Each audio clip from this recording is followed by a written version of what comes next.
बिलासपुर में ग्रामीणों ने दी चुनाव बहिष्कार की चेतावनी। ग्रामीणों को समझाने जनपद सीईओ पहुंचे गांव। पक्की सड़क की मांग को लेकर कर रहे थे ग्रामीण बहिष्कार।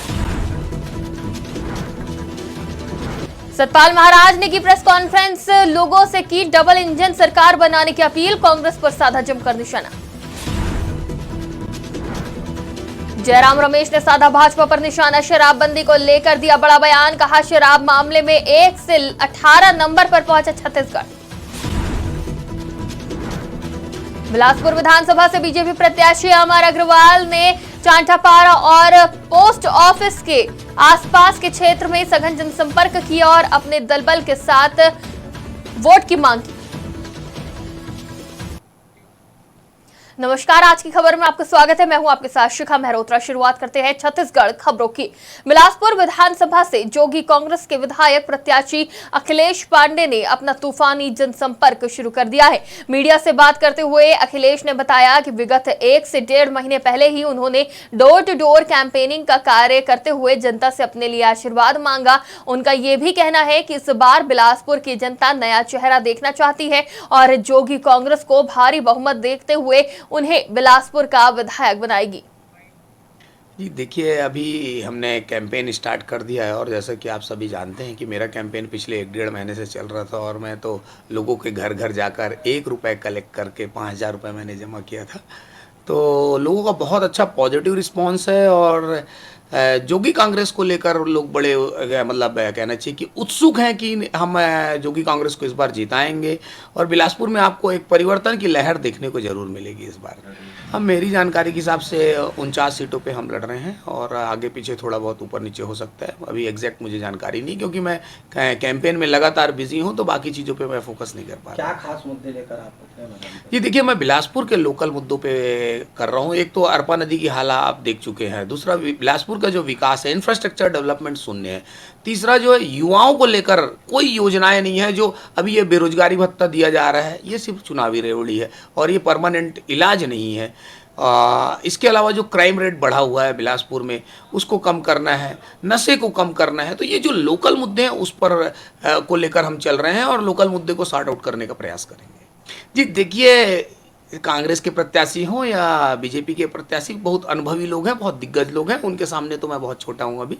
लेकिन बिलासपुर की जनता ने परिवर्तन का मूड बना लिया है। क्योंकि मैं लगातार आपको बता दूं पिछले 1.5 महीने से घर घर जा रहा हूं और लोगों को अब नए चेहरे की ज़रूरत है एक्चुअल में, और उन्होंने मुझे आशीर्वाद देने का मुझे ऐसा लगता है कि मन बना लिया है और एक विकल्प के रूप में जोगी।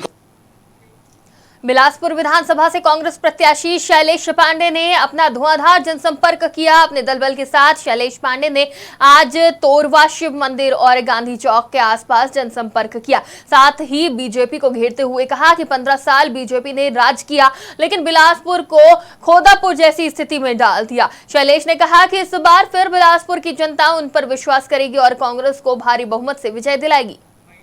लगातार 5 सालों से फील्ड में है, लोगों के पास हैं, ये हमारा परिवार है।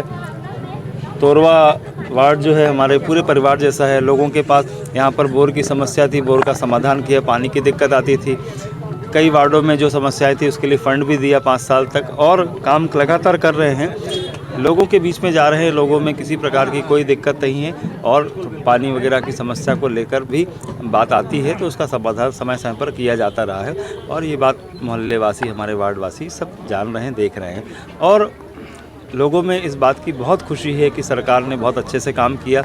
सरकार ने 5 साल कोरोना काल रहा, उस वक्त भी हम सब लोग जो है वो जनता के साथ थे, सुख दुख में साथ थे, उनके साथ हमेशा काम करते रहे। चाहे भोजन की दिक्कत हो, चाहे दवाई की दिक्कत हो बीमारी से, और हमेशा उनके साथ ही रहे। लेकिन भारतीय जनता पार्टी की जो प्रत्याशी हैं, जो यहाँ 15 साल मिनिस्टर रहे, उन्होंने कभी उनका साथ नहीं दिया। कोरोना काल ने वो पीठ दिखा दिए। आज कोरोना काल में पीठ दिखाने वाले अब किस मुंह से जो है वो जनता के सामने आ रहे। दुर्ग के कलेक्ट्रेट सभा कक्ष में आज प्रेक्षकों की उपस्थिति में राजनीतिक दलों की बैठक आयोजित की गई। अपर कलेक्ट्रेट उपजिला निर्वाचन अधिकारी और राजनीतिक दलों के प्रतिनिधियों की मौजूदगी में आयोजित इस बैठक में विधानसभा निर्वाचन के दौरान अभ्यर्थी और राजनीतिक दलों को आदर्श आचार संहिता की जानकारी दी गई। साथ ही सभी नियमों का कड़ाई से पालन करने को भी कहा गया। साथ ही शहर और ग्राम स्तर पर रैली, जुलूस और सभा करने के लिए निर्धारित तिथि, समय और स्थान के संबंध में अनुमति लेना अनिवार्य होगा, इसकी जानकारी भी दी गई। इस दौरान राजनीतिक दलों ने प्रचार प्रसार में आ रही दिक्कतों से प्रेक्षकों को अवगत कराया। आगामी चुनाव के लिए जगदलपुर विधानसभा सीट से दावेदारी पेश करने वाले निर्दलीय प्रत्याशी सुभाष बघेल ने आज बड़ी संख्या में कार्यकर्ताओं से बैठक की। इस बैठक में चुनाव को लेकर उनमें उत्साह देखने को मिला। मौके पर उपस्थित समस्त कार्यकर्ताओं ने एक साथ जिंदाबाद के नारे लगाकर अपना समर्थन किया। इसके बाद विभिन्न ग्रामों से आए वरिष्ठ समर्थकों ने व्यक्तिगत रूप से चर्चा की। साथ ही वर्तमान विधायक के काम से असंतुष्टता जाहिर की और नए चेहरे की मांग की। और अभी 7 नवंबर को जो चुनाव है, इसके लिए हमने ग्रामीणों के साथ मिल के तैयारी कर लिया है। और इस बार हम लोग किसी भी पार्टी से नहीं बल्कि निर्दलीय चुनाव हम लोग लड़ रहे हैं विधानसभा का। वर्तमान में जो सरकार है, जो लगातार जनता वोट दे के उनको कुर्सी पे बिठाती है, उनसे बिल्कुल संतुष्ट नहीं है और परिवर्तन चाह रहे हैं। और आज छत्तीसगढ़ सरकार बन के, छत्तीसगढ़ राज्य बन के 23 साल हो चुका है और आज भी जो ग्रामीण अंचल के जो जनता हैं, ये मूलभूत सुविधा के लिए भी तरस रहे हैं। जैसे पेयजल है, जैसे रोड है, आवास है, वृद्धा पेंशन है और रोजगार तो बहुत दूर की बात है, रोजगार मिलना, है ना। जिनके पास क्वालिटी है, पर्सनालिटी है, टैलेंटेड है लोग भी हैं, वो लोग भी आज मजदूरी करने में मजबूर हैं। उनको किसी प्रकार का कोई रोजगार के लिए सरकार सोच भी नहीं रही है, करना बहुत दूर की बात है। मेरा मुद्दा ये होगा ग्रामीण अंचल में और जो नगर निगम है जगदलपुर में, वहाँ भी पहले समस्या का बता दूं। वहाँ ऐसे बहुत सारा वार्ड है जहाँ जल भराव का समस्या होता है। नाली बनाए हैं लेकिन वो सफाई नहीं हो रहा है, बदबू आता है, लोग रह नहीं पा रहे हैं। और मैंने देखा है कि जब बारिश होती है, बाढ़ आ जाती है, तो लोग अपना एरिया को छोड़ के मंगल भवन में जाते हैं और 8 दिन तक रूखा सूखा खा के अपने बच्चों के साथ वहाँ रहते हैं। तो मैं जब जीतूंगा, हम जीतेंगे, पहले तो मैं कहना चाहता हूँ कि मैं नहीं जीतूंगा, ये जितने लोग खड़े हुए हैं और विधानसभा के। कांग्रेस के संचार विभाग के प्रभारी महासचिव पूर्व केंद्रीय मंत्री जयराम रमेश ने शराबबंदी को लेकर बड़ा बयान दिया।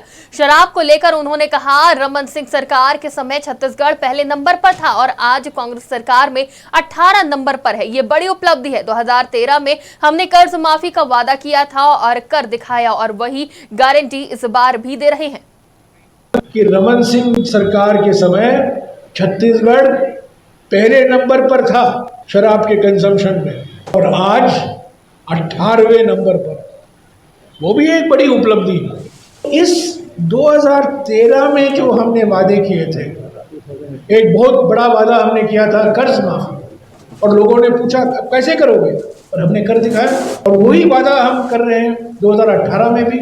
तो जो हम वादे गारंटी दे रहे हैं वो हमारे अनुभव के आधार पर दे रहे हैं, हमने कर दिखाया है और पूरी बात। उत्तराखंड के टूरिज्म मंत्री सतपाल महाराज ने प्रेस कॉन्फ्रेंस का आयोजन किया, जिसमें उन्होंने माता कौशल्या की धरती को प्रणाम करते हुए कहा, छत्तीसगढ़ के साथ उत्तराखंड भी बना, अटल जी ने छत्तीसगढ़ बनाया। सतपाल महाराज ने लोगों से छत्तीसगढ़ में डबल इंजन की सरकार बनाने का अनुरोध किया। वहीं कांग्रेस पर निशाना साधते हुए सतपाल महाराज ने कहा, कांग्रेस को भी मौका मिला लेकिन किया क्या? कुछ नहीं। कांग्रेस ने छत्तीसगढ़ में घोटाले ही घोटाले किए। प्रधानमंत्री आवास योजना से लोगों को वंचित रखा। बीजेपी के समय छत्तीसगढ़ में बेहतर विकास हुआ। लीडरशिप क्वालिटी स्टैब्लिश करना, योगा को आपने यूनाइटेड नेशन के अंदर स्टैब्लिश किया। 80 से ऊपर देश योग को फॉलो कर रहे हैं, ये बहुत बड़ी बात है। कांग्रेस काल में भी कांग्रेस को मौका मिला था तो कांग्रेस ने कुछ नहीं किया। तो आज मैं ये कहने आया हूं कि यहां कांग्रेस सरकार ने घोटाले ही घोटाले किए हैं।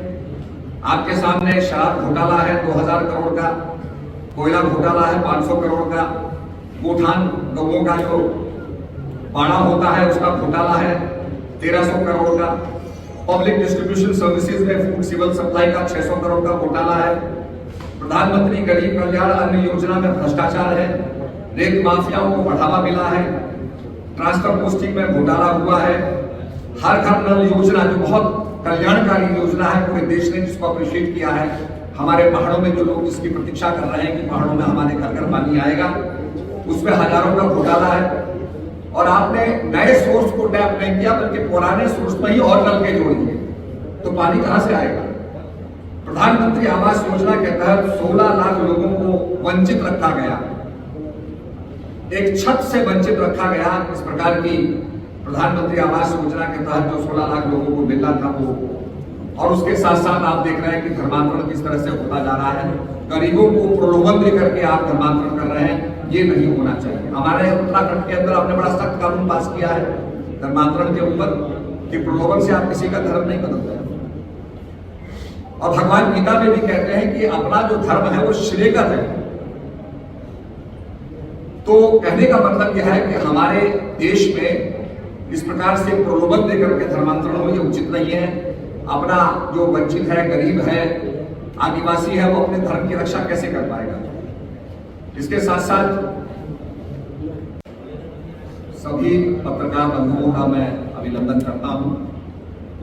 सबो पत्रकार बंधु आओ जमो प्रदेशवासी मल्ला छत्तीसगढ़ के 24वें स्थापना दिवस के गाड़ा गाड़ा बधाई।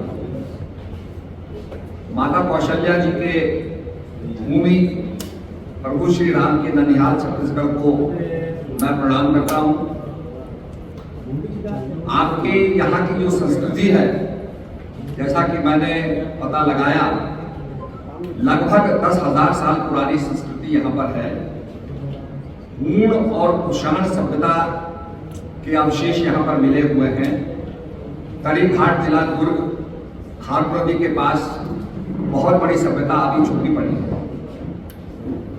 तो निश्चित रूप में ये प्रदेश ये मानता है कि यहाँ पर इसकी खोज हो और पुरानी संस्कृति जो सिविलाइजेशन का क्रिडल रहा है, मैं समझता हूं कि ये सभ्यता का पालना रहा छत्तीसगढ़, तो निश्चित रूप में इसका खोज होनी चाहिए। आज के दिन छत्तीसगढ़, उत्तराखंड और झारखंड 3 राज्य बने थे। और मुझे याद आता है कि जिस समय उत्तराखंड बना था उसके साथ साथ ये 2 राज्य और बने, और हम ये कामना करते हैं प्रभु से कि ये राज्य आगे बढ़े। और माननीय अटल जी ने इसको साकार स्वरूप दिया।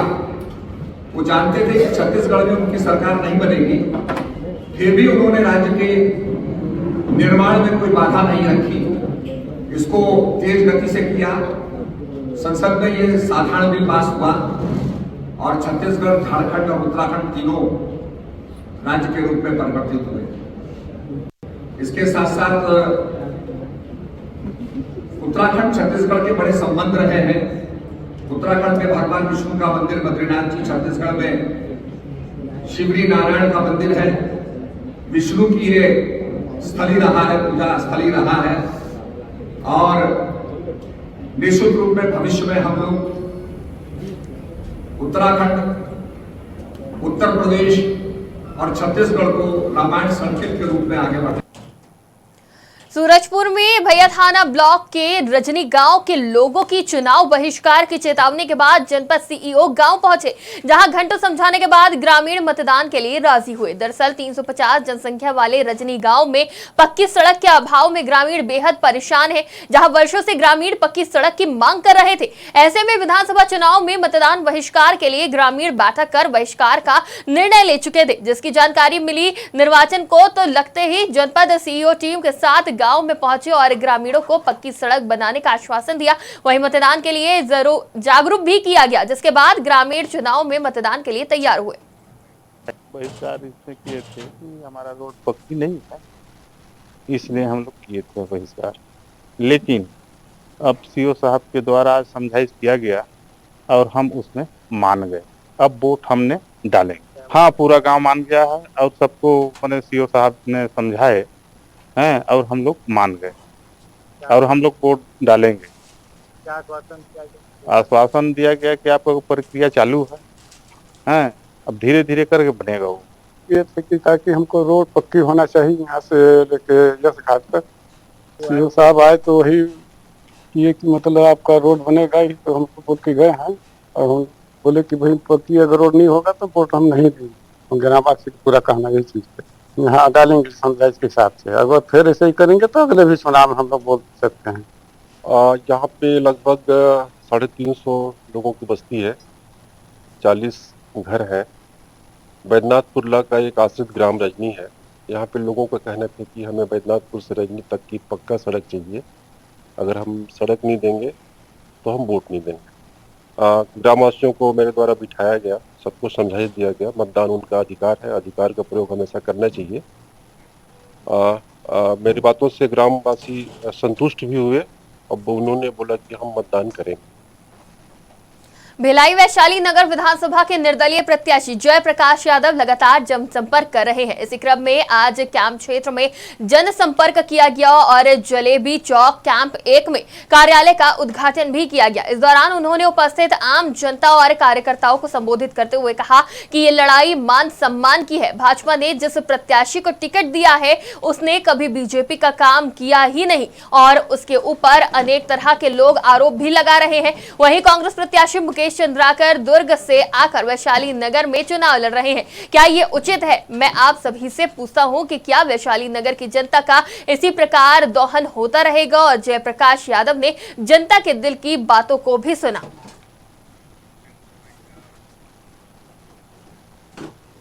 छत्तीसगढ़ की खबरों में फिलहाल इतना ही। देश और दुनिया की तमाम खबरों के लिए देखते रहिए आज की खबर।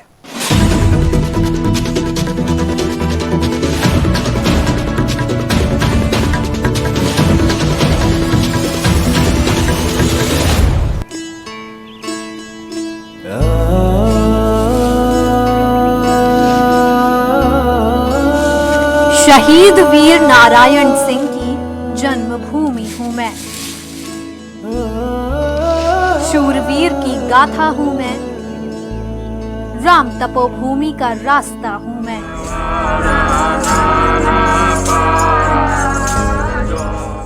आधुनिकता का पर्याय हूँ,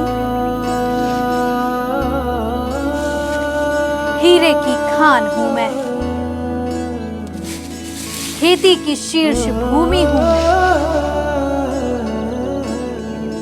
क्योंकि छत्तीसगढ़ महतारी हूँ मैं।